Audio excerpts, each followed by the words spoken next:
Entonces hablaré un poco sobre la trayectoria que he venido desarrollando ya desde 2019, que fue, eh, no, en realidad fue sí, el 2020.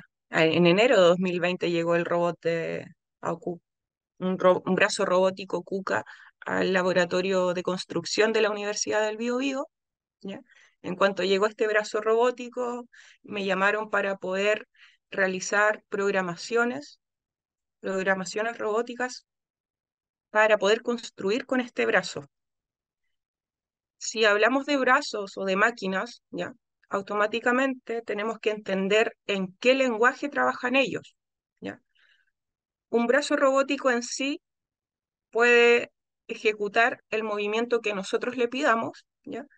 Lo que hace el brazo o lo que hace la máquina es ir leyendo punto a punto posiciones dentro del espacio. Si vemos acá a la izquierda, podemos ver un código. Este es un código G para poder imprimir, ¿ya?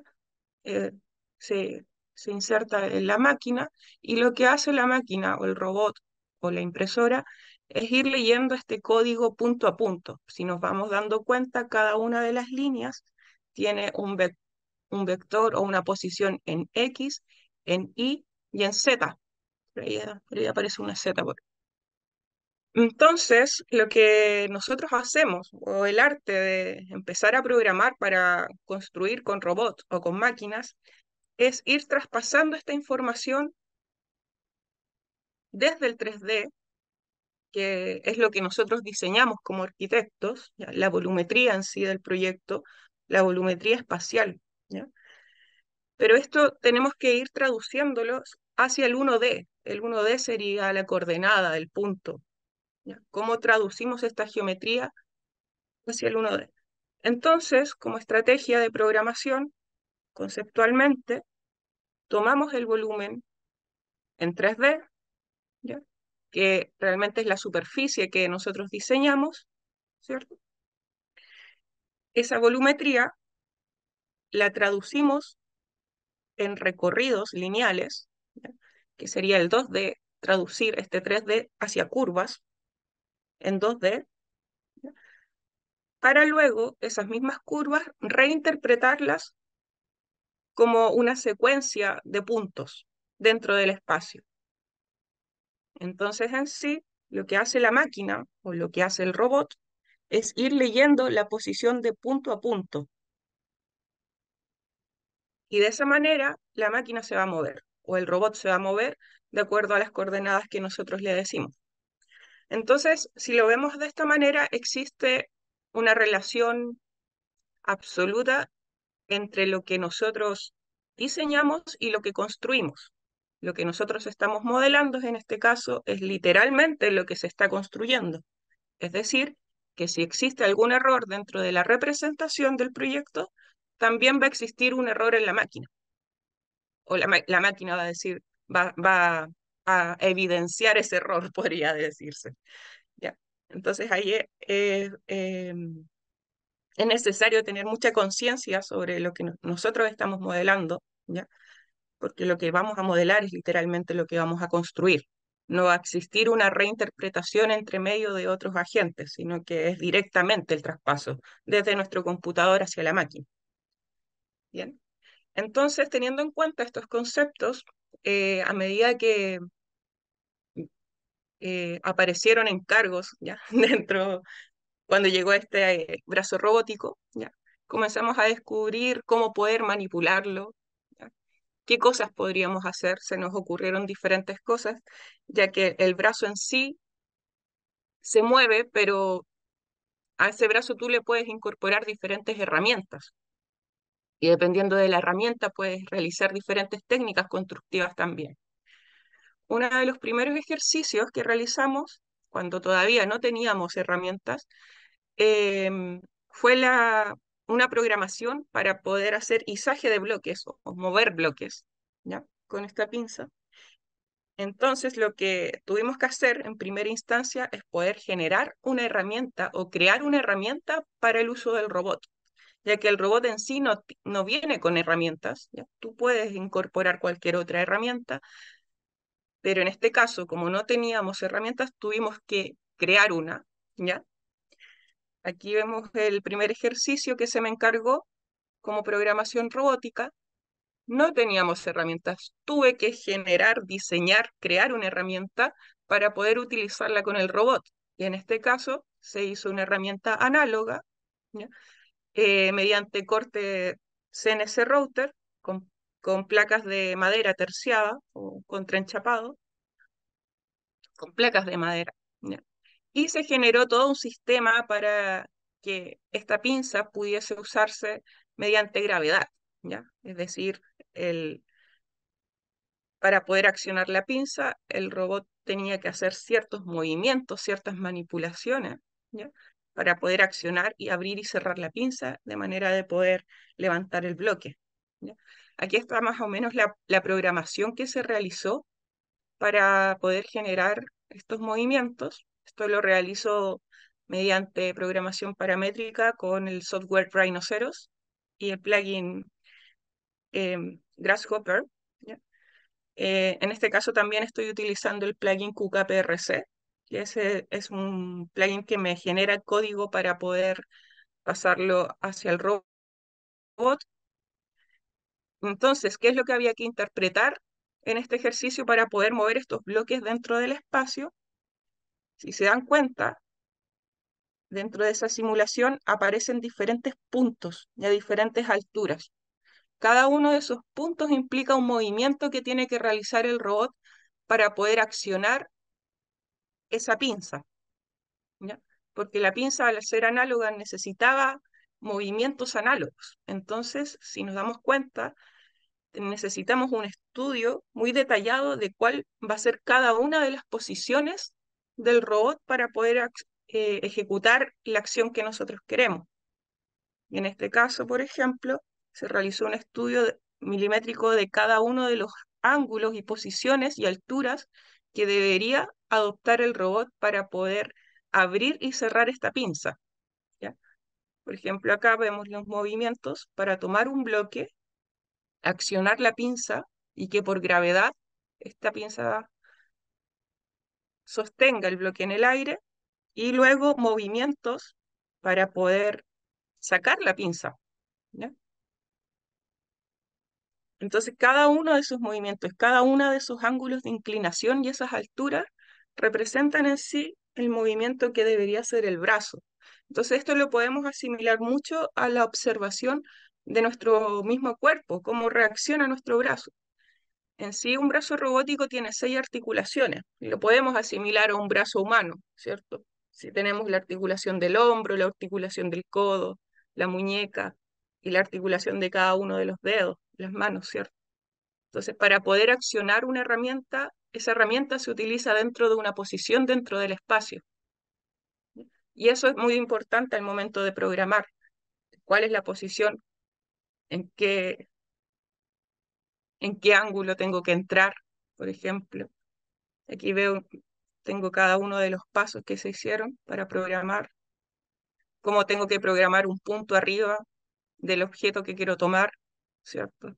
Después de ese punto tengo que ir a bajar a tomar el objeto, realizar algún movimiento para accionar la pinza, ¿cierto? Luego levantar por gravedad el bloque, mm, reposicionarlo en su nueva ubicación y luego llegar al lugar final.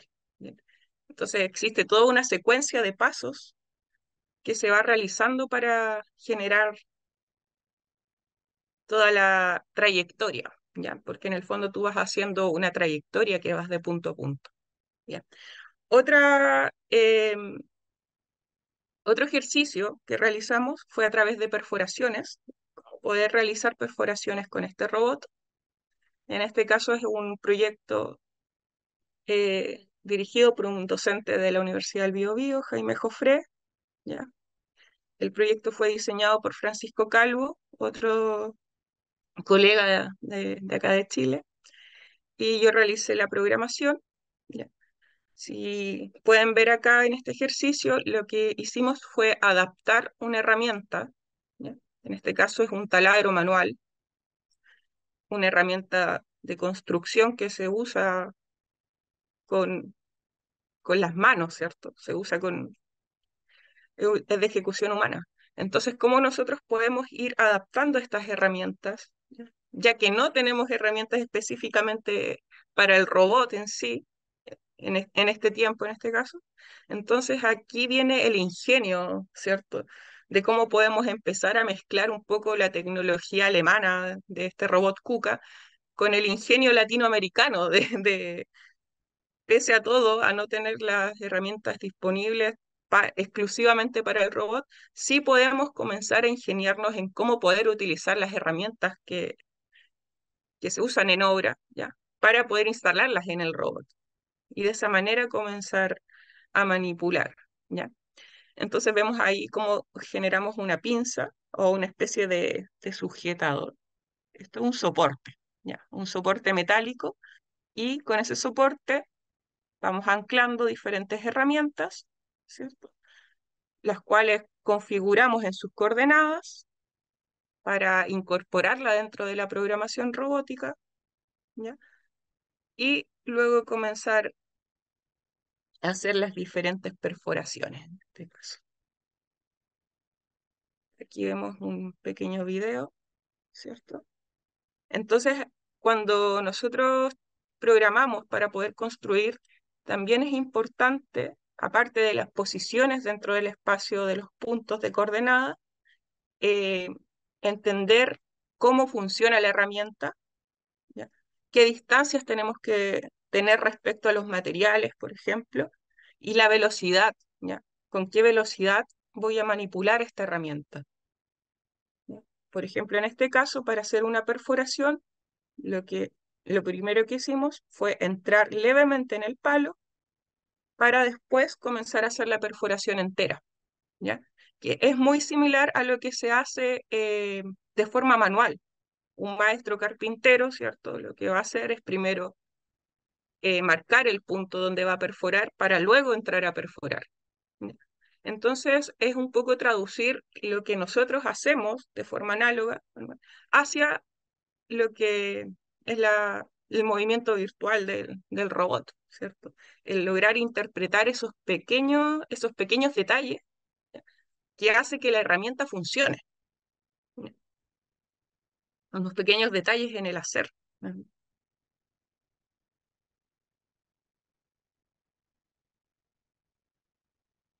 Bien, entonces ahora comencemos con la parte de impresión, ¿ya? Que serían el tercer encargo que ya tuve dentro de la investigación, es comenzar a involucrarme dentro de la impresión 3D asistida por robot, ¿ya? La Universidad del Biobío acá sí, en Chile es pionera respecto a la construcción impresa, ¿ya? Llevamos las investigaciones más avanzadas al respecto de cómo poder imprimir para las condiciones de Chile, ya que Chile es un país bastante sísmico y tiene bastantes catástrofes naturales, así que debemos tener mucho cuidado en esas partes técnicas, ¿ya? Entonces, uno de los primeros ejercicios que realicé, ¿ya? Fue la impresión, en este caso no es de algo constructivo, ¿ya? Es la impresión de arrecifes artificiales para vida marina, ¿cierto? Para los pececitos y moluscos, etcétera. Bien. Eh, entonces, este proyecto en sí, o para el diseño de este proyecto, lo que hice fue generar una programación para una curva de crecimiento diferencial.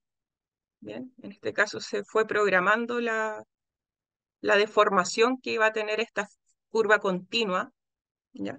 Y una vez que ya tenía un diseño más o menos establecido, se tomó esa curva inicial, se escaló, se movió, ¿cierto? En diferentes alturas para poder generar un volumen, ¿ya? Entonces tengo una curva inicial, una curva central y una curva superior, y la unión entre esas tres curvas, ¿ya? Genera el 3D, que sería el volumen, ¿ya?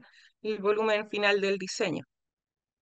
Entonces aquí nuevamente vamos viendo cómo vamos jugando entre la generación de este 2D, ¿ya?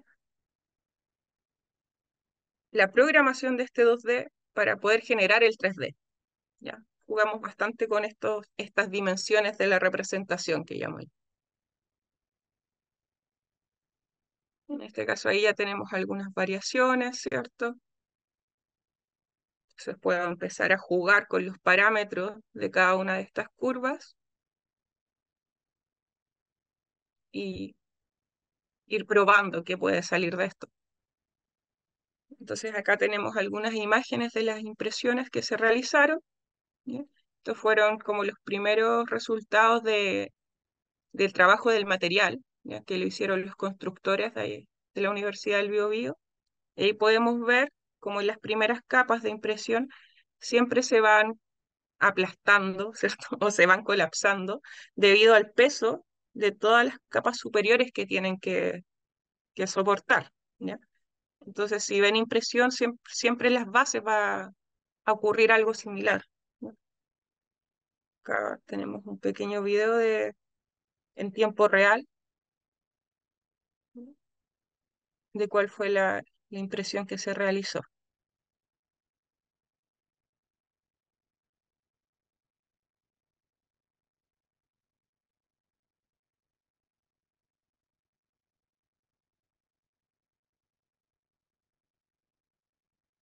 En este caso, las curvas fueron, o las capas, ¿ya?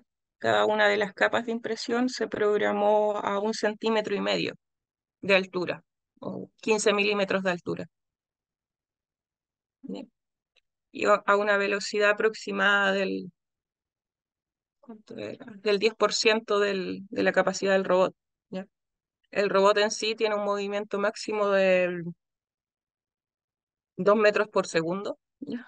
Esa es su velocidad máxima, es bastante acelerado, pero para la impresión nosotros requerimos que la velocidad permita depositar el material de forma correcta, ¿ya? Entonces, por lo tanto, trabajamos dentro del orden del 10% de esa velocidad, ¿ya?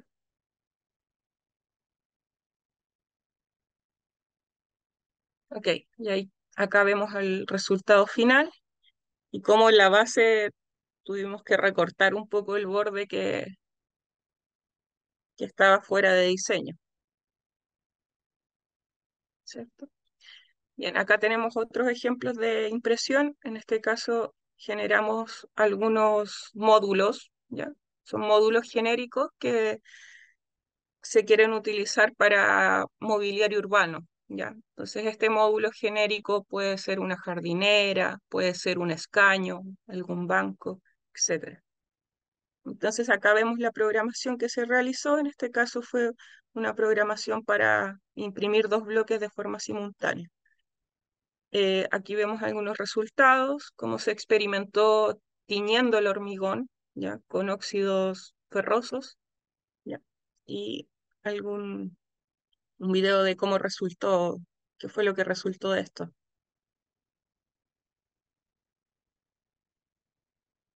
En este caso, lo que tiene particular este diseño y la impresión es que en sí las formas sinuosas son más estables al momento de diseñar para poder construir mediante impresión, ¿ya? Pero algo que tenemos que tener en cuenta, y es súper importante, es que si generamos una deformación hacia un lado, para poder contrarrestar formalmente esa información, necesitamos generar la deformación en el otro sentido, ¿ya? Entonces, si generamos una curva que entra, necesitamos una curva que salga, que contrarreste esa deformación en sí. Y otra cosa importante acá es que todas estas curvas de deformación deben llevar un mismo eje, ¿ya? Si se dan cuenta en este diseño, abajo se genera un eje y arriba igual. Lo que pasó aquí o lo que vemos en el video es que fueron diseños de prueba donde el eje de deformación de la base y el eje superior se encontraban desfasados, ¿ya? Entonces, al encontrarse desfasados en sí, se produjo este error de colapso. ¿Por qué? Porque las paredes no se encuentran dentro de un mismo eje estructural. Por lo tanto, al estar el eje superior y el eje inferior desfasados, automáticamente el hormigón colapsa, ¿ya? Entonces no permite muchas inclinaciones en sí a menos que éstas sean simétricas y estén completamente dentro de un mismo eje, ¿ya? No sé si se entiende. Acá tenemos otro proyecto de impresión en el cual trabajé. Este es un proyecto dirigido por la arquitecta Verónica Arcos, de la Universidad Santa María de Chile, y el proyecto se llama Anaquel de manufactura aditiva hacia un nuevo lenguaje arquitectónico y fue desarrollado en 2021. En este caso realizamos dos etapas, una etapa de prueba a escala, en escala 1:10, mediante impresión en arcilla con Cerambot, una impresora Cerambot, íbamos generando las maquetas para ver qué tan estable era la geometría que se propone, ¿ya? Y una vez que ya se probaba en maqueta, a escala, lo pasábamos al prototipaje de escala real mediante la impresión con hormigón y en robot, ¿ya? En este caso, si se dan cuenta, seguimos nuevamente con esta misma lógica de curvas que entran y que salen, pero que en sí van siguiendo un mismo eje, ¿sí? A pesar de sus deformaciones e inclinaciones, siempre se va manteniendo el mismo eje, ¿sí? Eh, claro. Y además generamos toda una retícula interna, ¿ya? Para poder darle estabilidad formal al diseño y poder ir uniendo las capas interiores con exteriores, ¿cierto? La capa frontal con la capa posterior, de manera de que estén vinculadas entre sí y no colapsen, ¿ya? Es como una estrategia. Acá vemos cómo se producen también dentro de la impresión ciertas singularidades que tienen que ver con la manipulación humana del robot. En este caso, para la impresión con robot, eh, hay una persona que está como poniéndole play al robot, ¿ya? De forma manual, ¿ya? Entonces, en algún momento oh, pueden suceder algunos errores.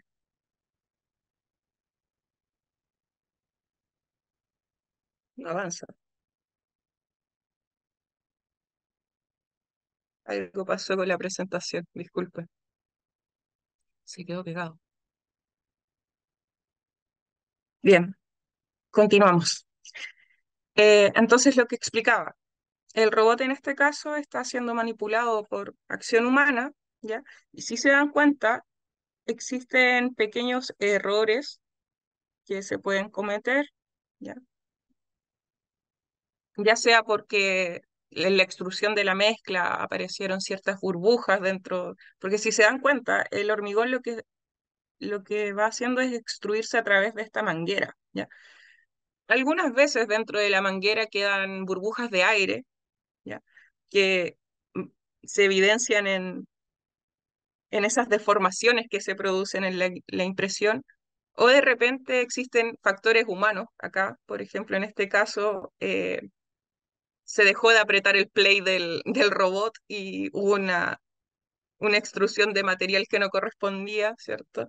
Pero a pesar de eso, lo entretenido o lo novedoso de esto es que vamos descubriendo cómo trabaja el material y qué expresiones va dando el material mismo también, a pesar de la programación, ¿ya?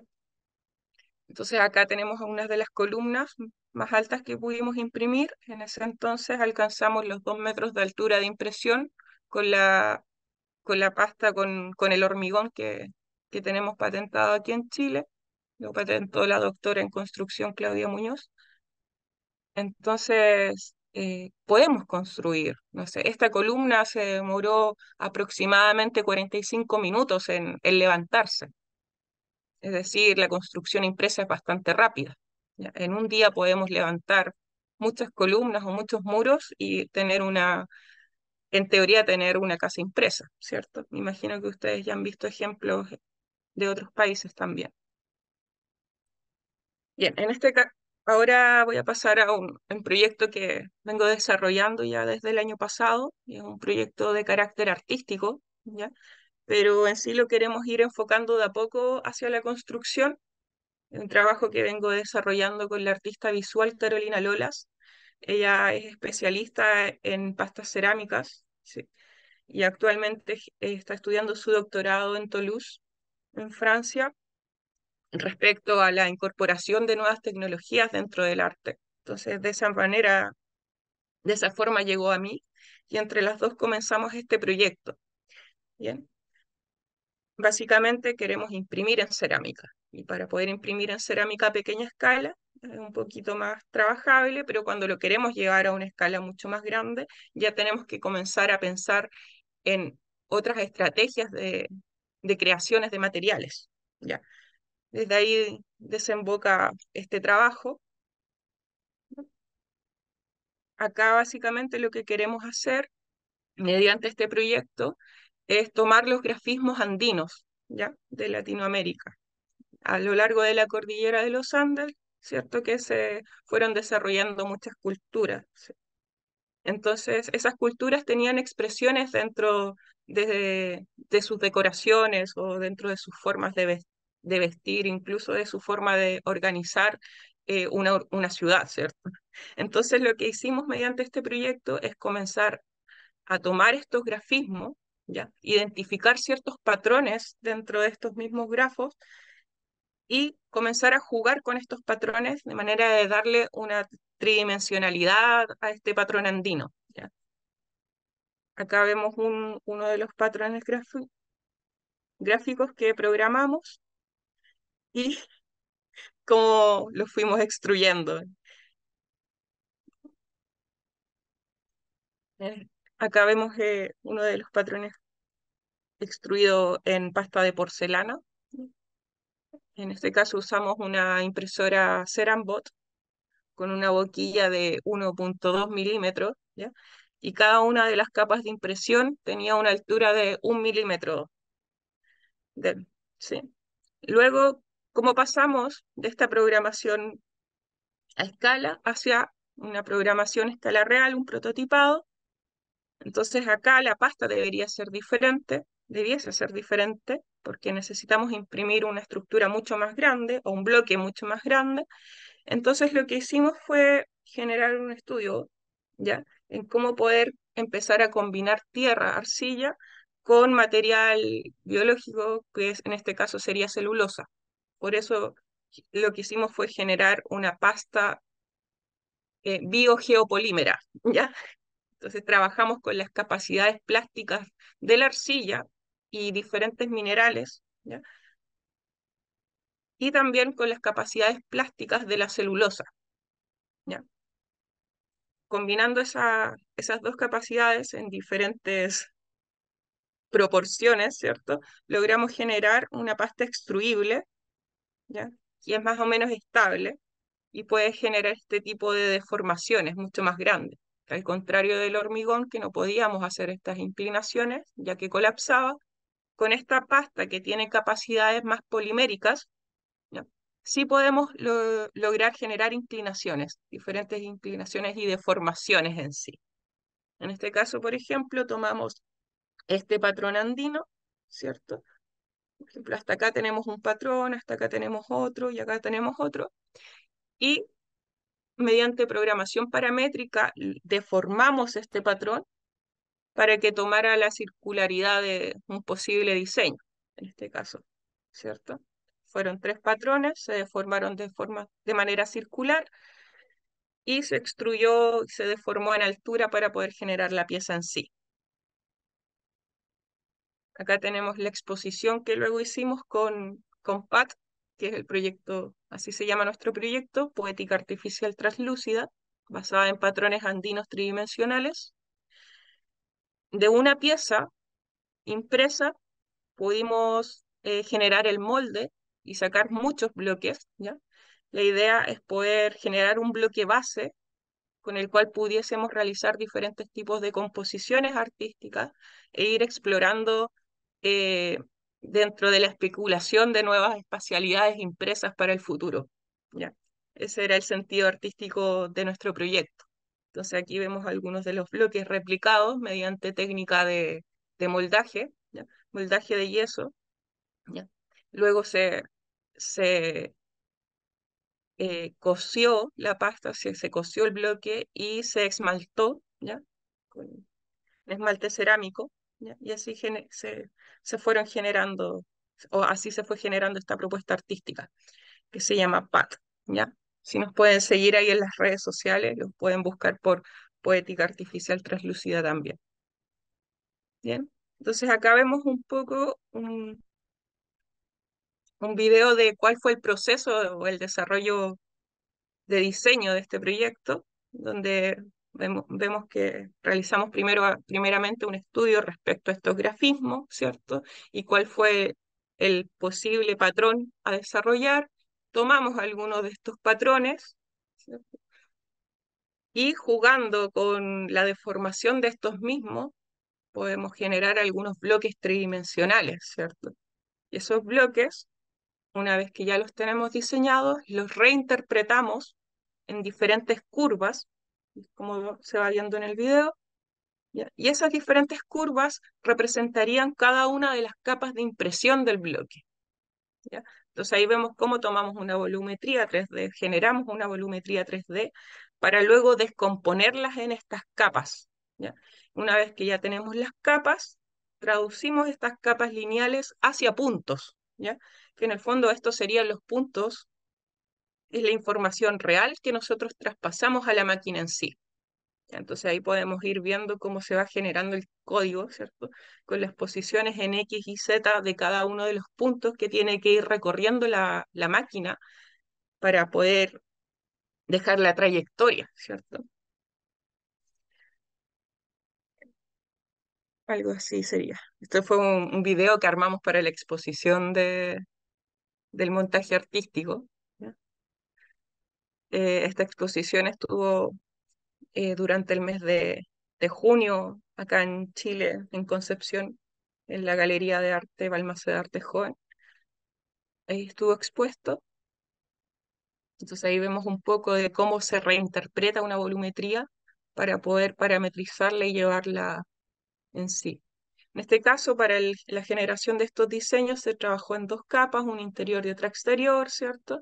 Pero para poder ingresarlas a la impresión necesitamos de que toda esta volumetría se trabaje como una sola volumetría continua, ¿ya?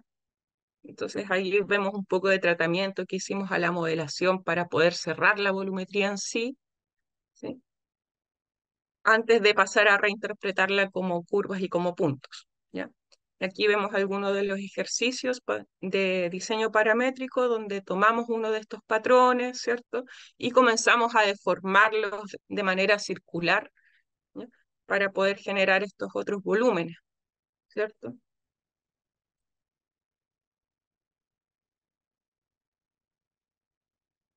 Y en este caso quisimos hacerlo algo similar, o sea, quisimos adoptar diferentes curvaturas acá a modo de generar una especie de cuenco o de vasija, ¿cierto? Invertida, que fuera habitable. Entonces ahí vemos cómo se van generando el diseño también. Todas estas programaciones las fuimos desarrollando a través de diferentes workshops con alumnos de la Universidad del Biobío y también alumnos de otras universidades de Chile. Estos fueron los resultados de las propuestas de los alumnos, ¿cierto? De los cuales una propuesta fue impresa, que fue la que se mostró con el robot, ¿ya?